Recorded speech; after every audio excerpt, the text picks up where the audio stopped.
திமுக ஆட்சி காலத்துல கடந்த ஒரு வருஷத்துல 23 லாக்அப் டெத் நடந்திருக்குன்னு, உத்தரப்பிரதேஷ்ல பாஜக ஆளக்கூடிய மாநிலத்துல கடந்த ஒரு வருஷத்துல எவ்வளவு லாக்அப் டெத் நடந்திருக்குன்னு உங்களுக்கு தெரியுமா சார்? ஒரு வருஷத்துக்கு கிட்டத்தட்ட 500 லாக்அப் டெத் நடக்குது. அதெல்லாம் என்னைக்காவது கேள்வி கேட்டிருக்கீங்களா? இதுல இடையில டாக்டர் சர்மிளான்னு ஒரு பொம்பளை, உத்தரப்பிரதேசத்தை பார், மத்திய பிரதேசத்தை பார், குஜராத்தை பார். ஏண்டி அம்மா, நாங்க வாழ்றது தமிழ்நாட்டுல.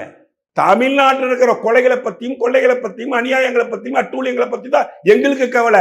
உத்தரப்பிரதேசத்தில் நடக்குதா, அங்க உள்ள எதிர்கட்சிகள் அதை பார்த்துக்கும். அங்க முலாயம் சிங் யாதவ் மகன் இருக்கான் பார்த்துப்பாரு, காங்கிரஸ் கட்சி இருக்கும் பார்த்துக்கும், மாயாவதி இருக்காங்க பார்த்துப்பாங்க. உத்தரப்பிரதேசத்தில் இருக்கிற விஷயத்த நாங்க ஏன் பேசணும்? உத்தரப்பிரதேசத்தில் இருக்கிற விஷயம் உனக்கு பாதிப்பு ஏற்பட்டா நீ பொம்பளை, நீ புறப்பட்டு போ, உத்தரப்பிரதேசத்தில் போராடு. காஷ்மீர்ல நடந்துட்டா சேவ் ஆசிஃபாமாங்க. அம்ஜிகரில் ஏற்பட்ட இந்த பொம்பளை எங்க போனுச்சு சார்? டாக்டர் சர்மிளா எங்க போனுச்சு? அண்ணா பல்கலைக்கழக மாணவி கற்பழிக்கப்பட்டு அந்த வழக்கு ஊத்தி மூடப்பட்ட பொழுது இந்த பொம்பளை எங்க போயிருந்துச்சு? இது டாக்டர் தானே. ஒரு டாக்டருக்கு தெரியாதா? எஃப்ஐஆர் லீக் ஆச்சு இல்ல, அண்ணா பல்கலைக்கழக மாணவியின் எஃப்ஐஆர் லீக் ஆச்சு இல்ல. இந்த அமீர் பையன் எங்க போனா?